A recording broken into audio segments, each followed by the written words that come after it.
Destination Freedom.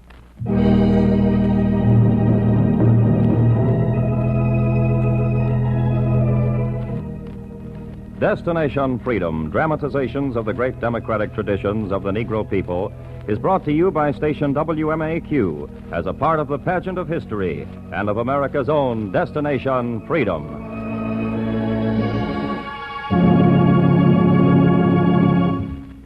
Among America's folk heroes, whose legends multiply as they are handed down from generation to generation, few occupy more of the minstrel's time than the legend of John Henry. In the second and final section of our folk tales, Destination Freedom recounts the John Henry story. They say hard times came over the land, and nobody had no working plan. The sun took the moon by her icy hand, said, Lord, let's make a new kind of man. Lord, let's make a new kind of man. Yeah. They said it all started one year when hard times came down over the state of Louisiana. And it must have been contagious, because it caught on everywhere, they say. The whole economy stopped and went to sleep. And everywhere you looked, nothing was happening. The cotton was rotting on the ground, and folks were going around half-clothed. Crops were in the fields, but nobody could reap what had been sowed. The trains had stopped running because the tracks had disappeared. And everybody was waiting around, just a-waiting for a miracle to get the economy going again. Well, that's when the sun and Miss Moon got together. That's when John Henry was born. John Henry, John Henry. The job took 9 days.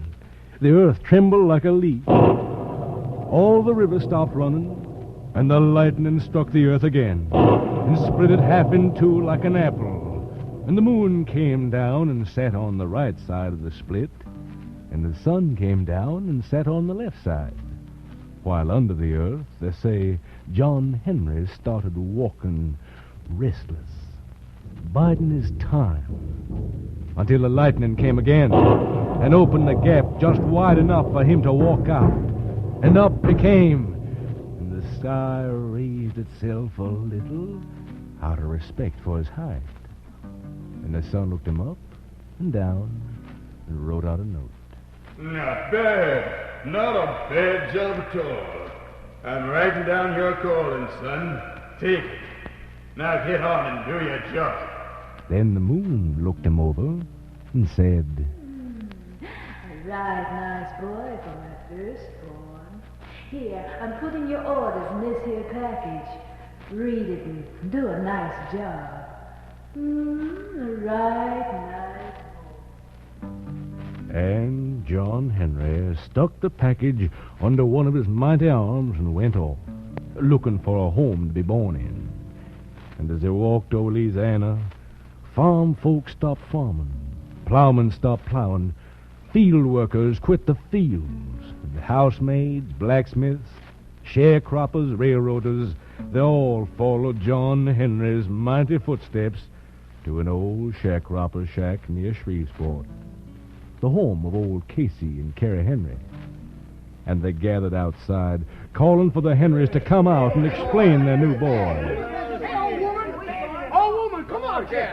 We saw him go inside. Come on here, old woman. Come on out. Quiet. Keep quiet, will you? He's a-sleeping. Well, we don't intend to disturb him, but there's a rumor that the Almighty sent him. What's he like? What's he here for? I don't rightfully know yet. Now go on back to your homes. Go on. The old woman tried to shoo the neighbors off, but old Casey kind of liked the idea and broke out and shouted, Hey, Thelma! Thelma! Don't shout. You'll wake the baby. He's already awake. Come and see him, everybody. He's up now. The neighbors and the Henrys squeezed inside the shack and gathered around the stretching, yawning, 200-pound baby that lay on the floor with his toes sticking out the window. Well, folks, there he is. Yes, sir, he sure comes from healthy stock, I must say. My very old. Folks, you're looking now at what's going to be the saving of the country. I ain't sure what he's been put here to do, but you can bet his calling will be befitting the way he was born. Casey, be quiet. The boy's getting up. He'll have something to say to the folks. Quiet now. And they say the shack got graveyard quiet. Well, John Henry opened his eyes wide and took in the situation. The old woman had bought a bucket of water and was holding it over his head, and said the newborn baby, "Hey, old woman, what's the idea of the bucket of water over my head? It's for the christening. Everybody's got to be named, you know. Throw the water back in the river. I already got a name.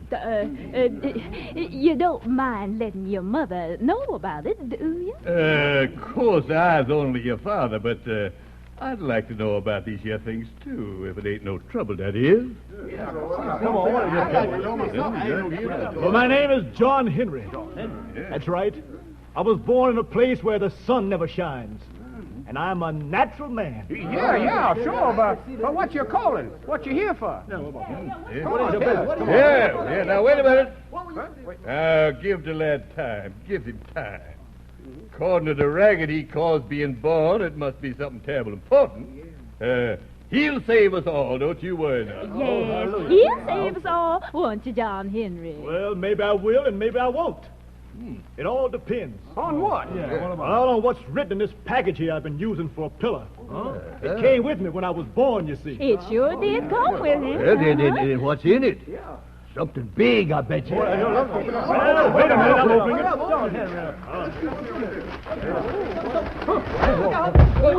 Lord have mercy, look at that. What on earth is that? Hammer. Why, it ain't nothing but a hammer. A 9-pound sheep-nose hammer like they used to drive spikes in railroad ties. That is when the railroads was running. Looky. It's got writing on it. What's it say, John Henry? It's about my calling. What is it? All right. It says I'm to be a working man. A working man? Just another working man? Hey, that's what it says. Yeah, it sure says that, all right. I can see it plain. Well, folks, it's my duty to tell you somebody's played a terrible joke on the people in this county. Of all the things for them to send us when times is hard, another working man. They frowned as they looked down at the big boy holding the hammer.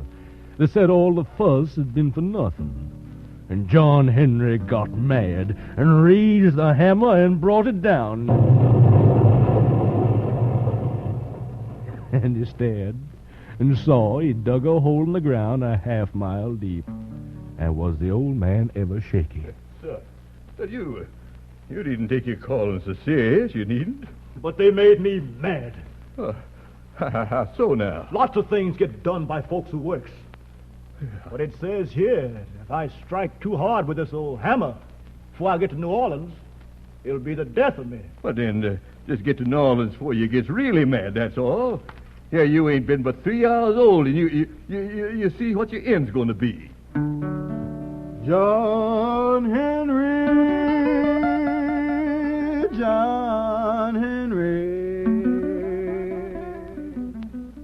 And John Henry walked out into the sensuous southern summer and went down the road, his long arms swinging up a breeze and his heels kicking up a dust storm. And everywhere he looked, there was hard times and poverty, and everything was standing still. And they say he passed by a field and watched a straw boss lash at the field hand.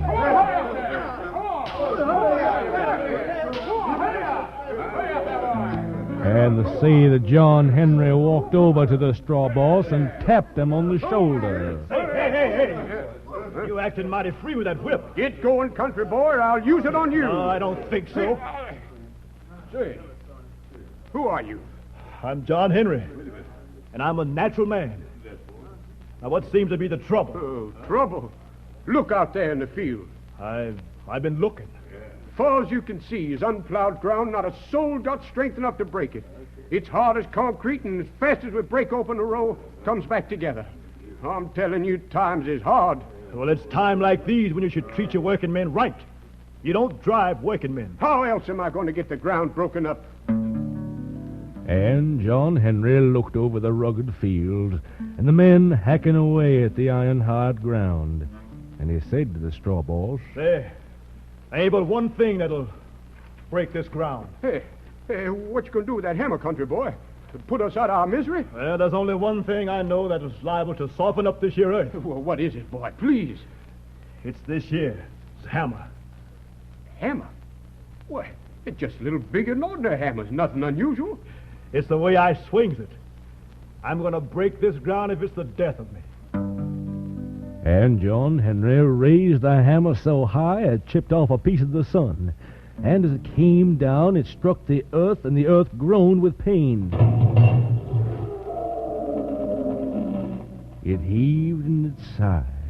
And John Henry brought his mighty hammer down again.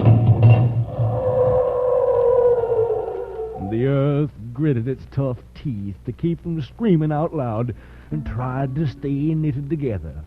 But John Henry struck harder, and the ground saw he wasn't kidding. It started flying apart on its own accord and rippled into furrows. And John Henry stopped just in time before he had hammered too hard. Well, I guess that does it. Oh, you did it. You broke the earth's back. Men, meet the mightiest man in the world, John Henry. I didn't really put my full strength behind that hammer. Then how about using it some more? Work in my fields and your worries are over. I reckon they might be. But I've got to scratch my feet on strange ground to rest my weary mind on a strange pillar. So if you don't mind, I'll be on my way to New Orleans. John Henry, John Henry. And John Henry walked on down the roads towards New Orleans and got pleasure out of seeing the crops being sowed. But while he was passing by St. Martin Docks, he saw a sight that stopped him short. There were boxcars and boats standing empty around the piers, and 100 men were straining to lift loads that seemed glued to the ground. And the foreman's whip was a-flying. Naturally, John Henry stepped up to see what was the matter. Hey, a whip ain't meant to be used on a man. Mind your own business, country boy. I'll use it on you. Now, heave to, you bums. Heave to. And the men went straining and heaving at the bales of cotton and the tons of food that had been reaped from the ground.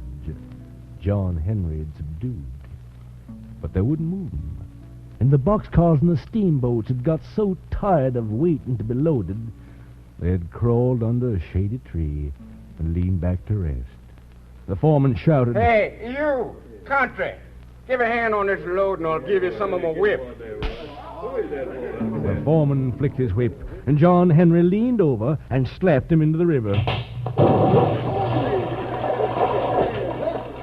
And when he crawled out shaking wet, John Henry slapped him again. And the slap was so hard, it dried out his clothes and starched him stiff as an ironing board. And naturally, the foreman had a change of mind. Well, now, Mr. Country Boy, ain't there no way you and me can get together? All right. What's all the fuss about? We're just trying to get the boxcars and the steamboats loaded so the food and cotton can get shipped to them that needs it. Them means everybody in the world. They're waiting for it. I know it. What you don't seem to know is that the things is so hard ain't a man or team of horses can load the boxes and boats. Plenty of food around, but people are still starving today. What you need is a natural working man. Well, like me. So's the 100 I got down there. There's only one of me.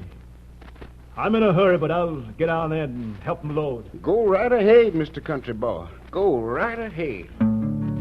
And John Henry rolled back his sleeves and got down among the steves and loaders and said, Now, stand back, boys. Stand back. I'll show you how to get the bales and the baskets on board. I'll show you. John Henry laid his shoulders against the bales and heaved and hauled. But the bales wouldn't budge.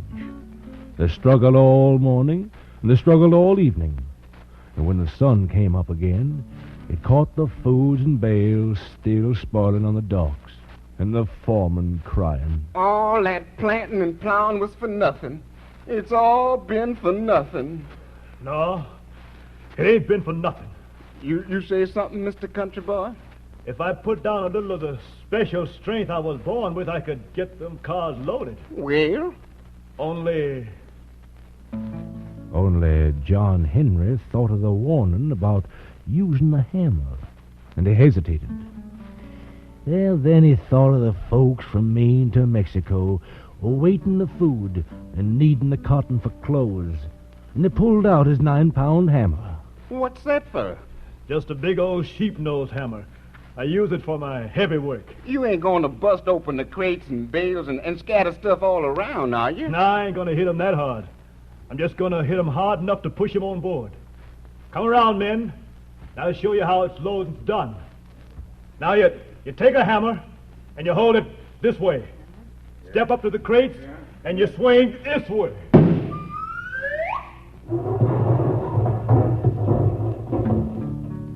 John Henry's hammer slapped the boxes like a bunting baseball, and they sailed through the air. And pretty soon all the boats was loaded, and all the train cars too. And John Henry was ready to go. Sure like to have you regular, Mr. Country Boy. My heel's itching for New Orleans. Thought you said you'd come to help get rid of bad times and get things back on their feet. Well, I've been doing that. You ain't doing nothing yet. You loaded the boats and the cars, too, but that's what's bad. There ain't no rails for the trains to roll on. What are you talking about? I'm saying the trains can't move without tracks, and there's nobody who can lay 'em fast enough for the world to get this here food stuff before they all starve to death. Laying rails none of my business. I'm going to New Orleans, the way I planned. I don't have no railroad tracks in my plans. John Henry, John Henry. And John Henry walked away from the boxcars and steamboats and went on his way to New Orleans. But it was worried, because everywhere he went, the food was packed and bales of cotton was stacked, but they weren't moving nowhere. And he came around a mountain and saw a railroad gang trying to lay rails. And the gang captain saw John Henry coming and hailed him. Hey, country boy. My name's John Henry. You the John Henry that beat the ground into taking seed? The same? And the one that loaded the cars and boats? That's right. Lord, boy, I'm glad you come this way. But I ain't aiming to drive no steel. I'm headed toward New Orleans. And then maybe up to New York. A man's got to play some as well as work. Sure, but suppose you get to New Orleans and New York and found everybody starving. When are they due to starve? Well, according to them that knows, they got great day in the morning. What? They got 12 hours. We got 1,500 miles of track to lay down before we reach New York. Men! Hey, men, you hear that? Lay on them rails. Lay on them. But you want a job, John Henry? I ain't aiming to lay no rails, I told you. I'm going to New Orleans first. John Henry walked off from the mountain curve on his way to the city. He stopped by the riverbank and drank 7 swallows of water, took out his hammer, and testing to see if he could throw light strokes, he tapped the river. And all the water flew out and left the desert dry. He's amazed again by his strength, and as he turned toward New Orleans, he heard the hammer behind him ringing, and saw on the road the car stalled, waiting for rail lines to move on. And he went back to the captain. Hey, say, Captain. Yeah? You back? Yeah. Sometimes I drive so hard I don't know my own strength. But I suppose I can tap light enough to drive your rail spikes in. Oh, good you now. Yeah. Well, it happens that another company's getting the contract. Now, what's the matter? You got the men? Sure, I got the men, but they've got the best driller in the world. Oh, no, that can't be. How come? Because I'm the best driller in the world, and nobody's got me. The captain looked long and hard up and down John Henry's lanky frame, and spied him holding the 9-foot hammer in his hand like a toothpick, and said, There's a newfangled steam drill they're using in the tunnel now. They say it'll lay the rails faster than any man. They say the steam drill will get the rails laid fast enough so the trains can get going. They say that? Ever was. Still ain't fast enough to save anyone, but it's faster. Look at that. Yeah, I see. That's mighty powerful. Sure is. But still, the only way to lay enough rails down before daybreak so the trains can get rolling is to throw a natural working man on the job. You bet that steel drill company all the money you got against my driving. I'll drive 2 spikes to the steam drill's 1. You mean that? I said that, didn't I? Hey, men, come here. Gather round. We ain't laying off. Now, sir, John Henry's going to race the steam drill, and if we win, the food trains will get to New York, and we get the contract. Well, the men gathered around and brought the steam drill boss and gave him the proposition. He looked at John Henry and wanted to make sure. Now, this here's a country boy is going to lay his bone and back against the steel and steam of my drill, huh? That's right. Okay. A fool and his money soon bought it. You backing him, Captain? With everything there is. Good, good. I will set up side by side, start together. And may the Lord help him who falls behind. All right, boys, I'll get in there. And they say they got the steam drill, and John Henry called for 2 new 20-pound hammers, juggled them in his hand, and called for a shaker. Shaker! Yes, sir, Mr. Henry. You hold the spikes while I'm throwing my might against them, huh? That's my job, they say. Then hold them straight. I'll be throwing from my hips on down. Yes, sir. Well, the bets were laid, and the train stood a mile off, waiting to roll. They brought up the drill, and John Henry took his place near the tunnel, and the captain called, Set. On your mark. Go! John Henry went to the tunnel, and they put him in front to drive. The rocks were so tall, John Henry seemed small, and he most dropped his hammer and cried. Lord, he most dropped his hammer and cried. And John Henry began on the right hand, and the steam drill began on the left. Before this machine beats me with steam, I'll hammer my fool self to death, Lord. Hammer my fool self to death. They say you could hear the ring of hammers all the way to Baltimore. John Henry was standing flat-footed and making the hammer travel with the speed of lightning. Yes, and John Henry said to his shaker, Shaker, why don't you sing? 'Cause I'm throwing 90 pounds from my hips on down. Just to listen to the cold steel ring. Listen to the cold steel ring.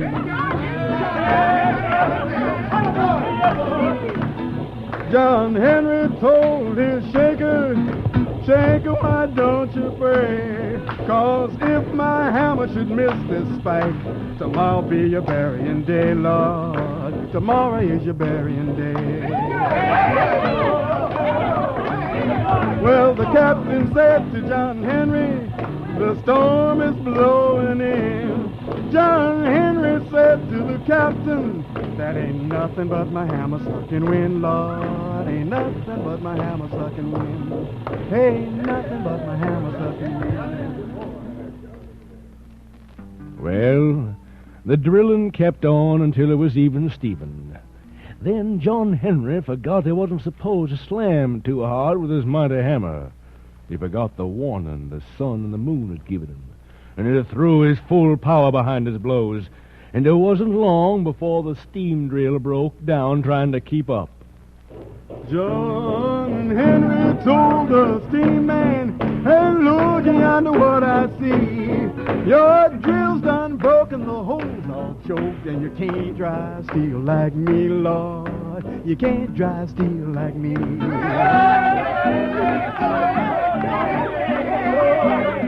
Well, the man that invented the steam drill thought it was mighty fine, but John Henry drove 15 feet, and the steam drill only made 9, Lordy Lord. Steam drill only made 9.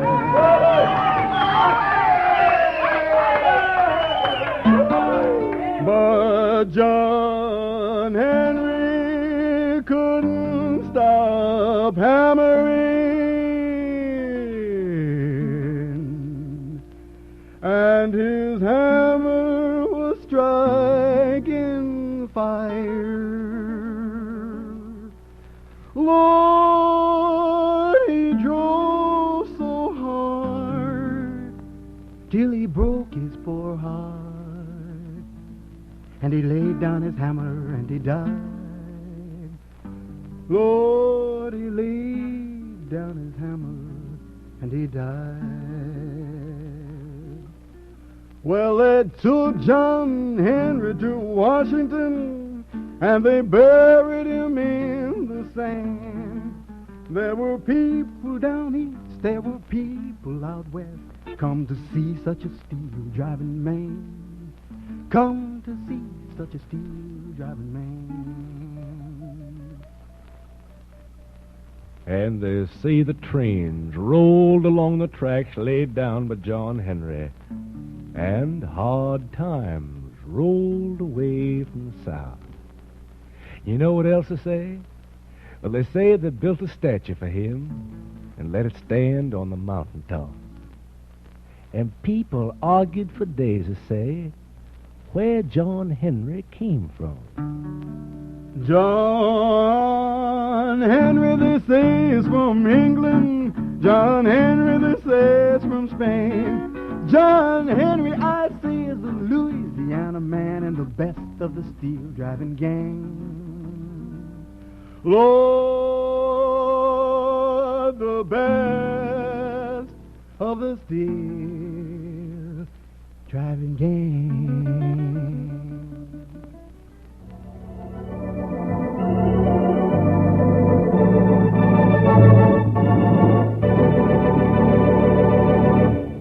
You have just heard Destination Freedom's dramatization of the folk story of John Henry. Destination Freedom is produced by Homer Heck, written by Richard Durham, and directed by Dick Lochran.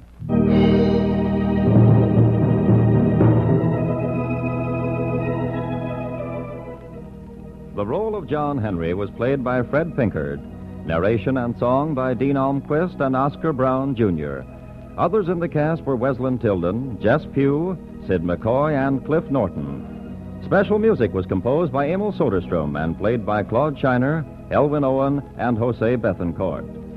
This is Charles Chan inviting you to be with us again next week when Destination Freedom will tell the story of Louis Armstrong, King of the Trumpeters.